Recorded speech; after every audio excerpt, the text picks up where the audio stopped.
ক্লাসে তোমাকে সব কিছুই পড়ায় দেওয়া হবে, বাট তুমি নিজে না পড়লে কি হবে? না, তোমার নিজের প্র্যাকটিস সবচেয়ে বেশি ইম্পর্টেন্ট।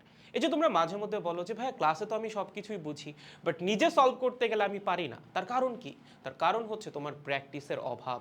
এবং আমরা চাই তোমার মধ্যে প্র্যাকটিস করার অভ্যাসটা গড়ে উঠুক, তাহলে তুমি নিজেই কনফিডেন্ট ফিল করবা এবং পরীক্ষায় আসা কোনো অচেনা প্রবলেমও অ্যাপ্রোচ নিতে পারবা অ্যান্ড হোপফুলি সলভও করে আসতে পারবা।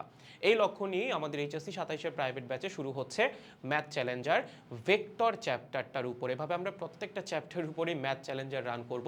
ম্যাথ চ্যালেঞ্জার জিনিসটা একটু এক্সপ্লেন করি। এটা একটা 7 দিনের প্রোগ্রাম এবং এটা শুধুমাত্র প্রাইভেট ব্যাচের স্টুডেন্টদের জন্য।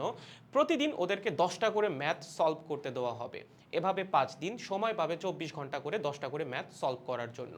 প্রথম দিন 10টা, দেন পরের দিন 10টা, এভাবে 5 দিনে টোটাল 50টা ম্যাথ। লাস্টের 2 দিনে 15টা সিকিউ সলভ করতে দেওয়া হবে। 2 দিন সময় পাবে এই 15টা সিকিউ সলভ করার জন্য। তার মানে আগামী 7 দিনে রবিবার থেকে শুরু করে পরের শনিবারে আমাদের ব্যাচের স্টুডেন্টরা ভেক্টরের 50টা ম্যাথ নিজে নিজে সলভ করবে এবং 15টা সিকিউ নিজে নিজেই সলভ করবে। আমি তো ক্লাসে অসংখ্য ম্যাথ করিয়ে দিছি, এবার তাদের নিজেদের প্র্যাকটিসের পালা। এবং আমার মনে হয় ম্যাথগুলো এবং সিকিউগুলো আমরা এমনভাবেই বাছাই করছি, এগুলা যদি ওরা নিজেরা সলভ করে উঠতে পারে তাহলে ওরা আর কোনো রকম প্রবলেমই ফেস করবে না ভেক্টরের ম্যাথ নিয়ে। আগেও করা উচিত ছিল না, বাট নিজের প্র্যাকটিসের অভাব থাকলে সলভ করতে প্রবলেম হবে এবং সেই প্র্যাকটিসের অভ্যাসটা এইবার তৈরি হবে। ভেক্টর কমপ্লিট হওয়ার পর আমরা যেহেতু গতিবিদ্যা পড়াচ্ছি, এখন গতিবিদ্যার ম্যাথ চ্যালেঞ্জার শুরু হবে পুজোর পরে। এভাবে আমরা প্রত্যেকটা চ্যাপ্টারের ম্যাথ চ্যালেঞ্জার রান করব। দ্যাট মিনস ক্লাসে আমি তো সব পড়াই দিবই, তোমার যা যা লাগবে, বাট তোমাকে দিয়ে প্র্যাকটিস আদায়ও করাই নিব। এবং যারা ম্যাথ চ্যালেঞ্জারে রেগুলার পার্টিসিপেট করবে, যারা নিয়মিত প্রবলেমগুলো সলভ করবে, নিজে প্র্যাকটিস করার সেই গরজটা দেখাবে, তাদের জন্য গিফট তো থাকছেই। মানে তুমি পড়বা, তার জন্য তুমি গিফটও পাবা।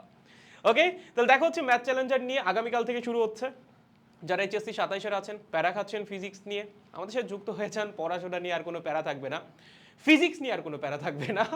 ফিজিক্সের ফার্স্ট পেপার আমরা খুব সুন্দর মতো কমপ্লিট করে ফেলবো এবং তার পাশাপাশি আপনাকে নিয়মিত প্র্যাকটিসের মধ্যেও আমরাই রাখবো। পড়তে আপনি বাধ্য হবেনই এবং একটা সময় ফিজিক্সই আপনার সবচেয়ে পছন্দের সাবজেক্ট হয়ে উঠবে। তাহলে দেখা হচ্ছে ম্যাথ চ্যালেঞ্জার নিয়ে আগামীকাল থেকে।